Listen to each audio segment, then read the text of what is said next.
Нэг. Сайн байна та бүхэнд энэ өдрийн мэндийг хүргэе. За Freetic channel-тайгаа хамт байдаг та бүхэндээ баярлалаа. Би нэг юм гайхалтай сургуулийн хажуугаар явж байгаад өнөөдрийнхөө бичлэгний ямар ч хэсэг эхлэл хэсгийг бичиж авмаар санагдлаа.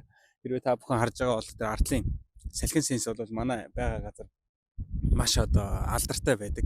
Яагаад вэ гэхээр Акита гэдэг энэхүү газар маань бол нэлээд тийм салхины их үүсвэртэй учраас бүх захиргааныхаа их үүсвэрийг ерөнхийдөө энэ байглаасаа буюу ингэж авдаг байгаа. Тэгээд бас энийг бичлэгнийхаа бас нэг хэсэгт оруулчих гэж бодлоо.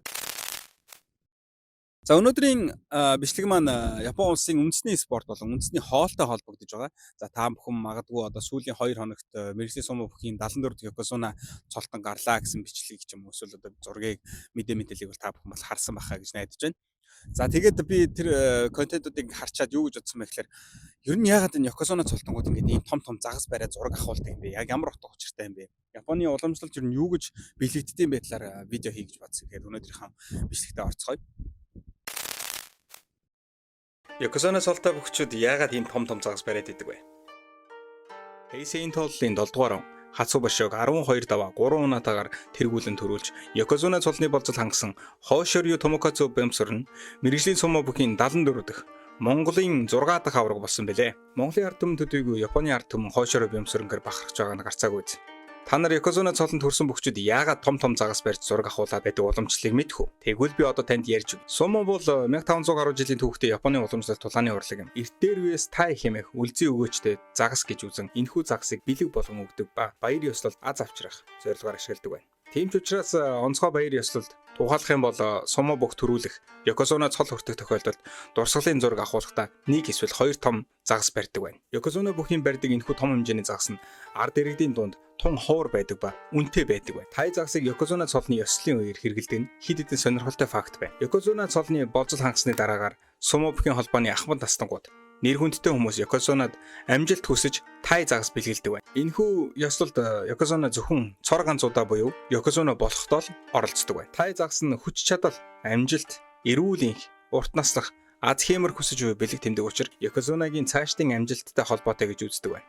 Мөн тай загас нь маш том хэмжээтэй хүнд болохоор Yokozuna нэг гараараа өргөж зургаад аруулдаг нь Yokozunаг хүч чадалтай, хүчрэхэг гэсэн утга агуулдаг байна.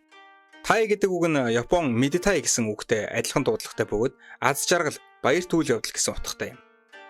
Тухайн загасны хэмжээ нь хэр их том байна, төдий чинээ цаашдын амжилт их байна гэж Японы уламжлалт үзэх нь бий.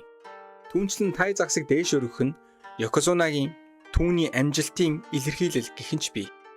Мөн дараагийн түгээмэл ашиглагддаг загас нь бол карп юм. Сумочдын хүндэтгэлийн арга хэмжээ эсвэл ямар нэгэн сумо бүх зодог тайлах ёслолд хэрэгэлдэг. Карп загас нь тэсвэр төвчээр зориг, шаргуу хөдөлмөрийг бэлэгддэг. Карп загас нь усны урсгалыг сөрж сэлдэг тул сумогийн хүчрэхэг тэсвэртэй чанартай холбоотой юм. За тэгэхэд мэргэжлийн сумогийн баяр ёслоос нь хамаарад өөр далайн амтан, өөр загасыг тухайн баяр ёслолд зориулан ашиглах тохиолдол ч байдаг байна.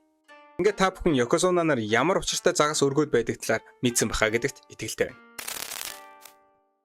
За тэгээд энэхүү бичлэгийг үзсэн та бүхэндээ бүгдэнд нь баярлалаа. Лайк and subscribe битээ мартаарай. За нэлээд жоох сэтгэлтэй болчлоо.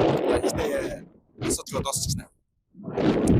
За Япон улсад оршин суугаа монголчуудын маань нүүр царай, томоохон төлөөлөл болсон мэргэжлийн сумогийн бөхчүүдтэй бүгдэнд нь баярлалаа. Мөн цаашдын амжилт бүтээлд нь өндөрөөс өндөр амжилтыг хүсэн өрөөё. За энэхүү бичлэгээр дамжуулаад Hoshoryu Tomokatsu буюу сугар агчаагийн бямсуран аврахта цаашдаа шинэ олон рекордыг эвдэрээ гэж томоос том амжилтыг өрөөгөөд энэхүү бичлэгээ өндөрлүүлье. Тэгээд дараагийнхаа бичлэгээр уулзъя. Bye. See you guys.